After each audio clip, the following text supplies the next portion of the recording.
ಚಿಂತನ ಮೋಹನ್ ವೆರ್ಣೇಕರ್ ಅವರಿಂದ. ಹಿಂದಿನ ಕಾಲದಲ್ಲಿ ತೀರ್ಥಯಾತ್ರೆ ಎಂದರೆ ಕೇವಲ ದೇವರ ದರ್ಶನವಲ್ಲ, ಅದು ಒಂದು ತಪಸ್ಸಾಗಿತ್ತು.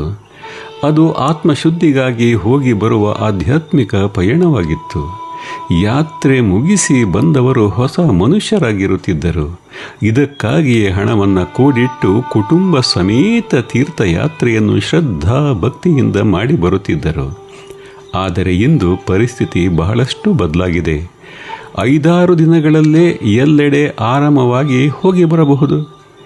ಇಲ್ಲಿ ಖೇದವೆನಿಸುವುದೇನೆಂದರೆ, ಇಂದು ತೀರ್ಥಯಾತ್ರೆಯು ವಾಣಿಜ್ಯೀಕರಣದ ನೆರಳಿಗೆ ಸಿಲುಕಿದೆ. ಹಣ ಕೊಟ್ಟವರಿಗೆ ವಿಶೇಷ ಸೌಲಭ್ಯ, ವಿಶೇಷ ದರ್ಶನ, ವಿಶೇಷ ಪೂಜೆ ಎಂಬ ವ್ಯವಸ್ಥೆಗಳು ಭಕ್ತಿಯಲ್ಲಿ ಸಮಾನತೆಯ ಭಾವವನ್ನೇ ಪ್ರಶ್ನಿಸುತ್ತವೆ. ಕೆಲವೆಡೆಯಂತೂ ಭಕ್ತಿಗಿಂತ ಆದಾಯವೇ ಮುಖ್ಯವಾಗಿ ಬಿಟ್ಟಿದೆ. ಇನ್ನೊಂದೆಡೆ ಕೆಲವರಿಗೆ ಯಾತ್ರೆ ಎಂದರೆ ಭಕ್ತಿಗಿಂತ ಆಡಂಬರ, ತೋರಿಕೆ ಮತ್ತು ಪ್ರತಿಷ್ಠೆಯ ಸಂಕೇತವಾಗುತ್ತಿದೆ. ಎಷ್ಟು ಕ್ಷೇತ್ರಗಳನ್ನು ಸುತ್ತಿದೆವು, ಎಷ್ಟು ದೇವಾಲಯಗಳಿಗೆ ಹೋದೆವು ಎಂದು ಹೇಳಿಕೊಳ್ಳುವುದರಲ್ಲೇ ಅವರಿಗೆ ಹೆಮ್ಮೆ. ಆದರೆ ನಮ್ಮ ಸ್ವಭಾವದಲ್ಲಿ ಎಷ್ಟು ಬದಲಾವಣೆ ಆಯಿತು ಎಂಬುದು ಮಾತ್ರ ಪ್ರಶ್ನೆಯಾಗಿಯೇ ಉಳಿಯುತ್ತದೆ.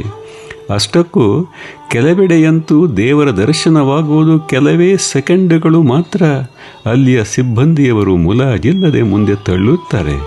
ಅದರಲ್ಲೂ ವಯಸ್ಸಾದವರ ಪಾಡಂತೂ ದುಸ್ಸಹನೀಯ.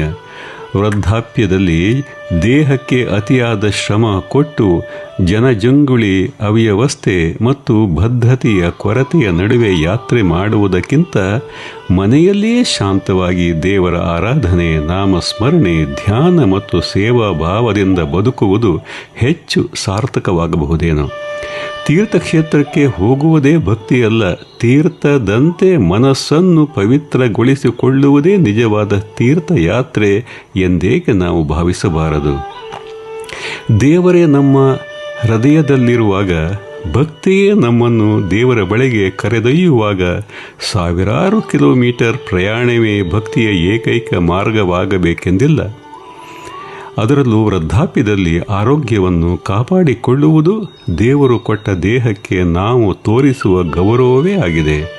ದೇವರು ದೂರದ ತೀರ್ಥಕ್ಷೇತ್ರದಲ್ಲಿ ಅಷ್ಟೇ ಅಲ್ಲ, ಭಕ್ತಿಯಿಂದ ತುಂಬಿದ ನಿರ್ಮಲ ಹೃದಯದಲ್ಲಿಯೂ ನೆಲೆಸಿದ್ದಾನೆ ಎಂದು ಪ್ರಾಜ್ಞರೊಬ್ಬರು ಹೇಳಿದ ಮಾತು ಅರ್ಥಪೂರ್ಣವೆನಿಸುತ್ತದೆ.